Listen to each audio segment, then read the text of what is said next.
So as I said before, I've got a gifted and talented class. So we've got students working at a higher level, but for most of them, the sort of social sciences, they're working at the sort of level 4. Some come in at level 3, depending on what they've had experience with.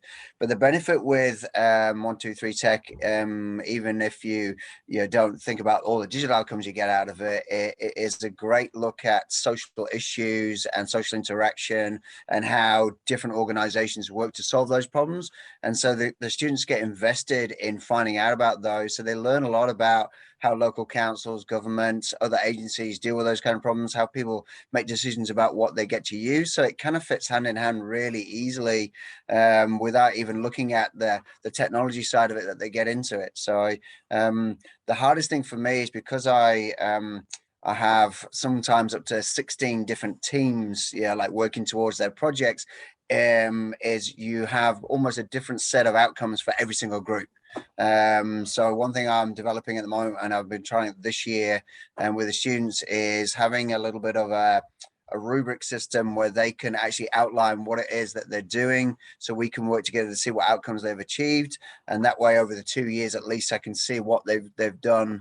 From a teaching point of view, you're like, I know what they've been exposed to, what they looked at, and then that gives me an opportunity, especially in the second year, to maybe steer some of their thinking into a specific area that I think they could need some development in. Oh, how about you, Mel? Yeah, the thing with Tāhere Toru Tika is it does go across all curriculum areas, and it really depends what the focus for the kids is. We've had students who are really into like environmental awareness things, so that's been their bent. We've had other kids, it's where they're looking at like cultural diversity and how that plays out in our schools, so going down the social science side of things. So it just really depends on the project itself, as Mark said, as to where the outcomes are. And so I think as a teacher, you've got to be open to the fact that, you know, it's not a unit where everyone's doing the same thing. We're not all working to the same criteria. It's really broad, and that's actually what's really exciting about it. I think mainly just to back both Mark and Mel, that the challenge is completely adaptable.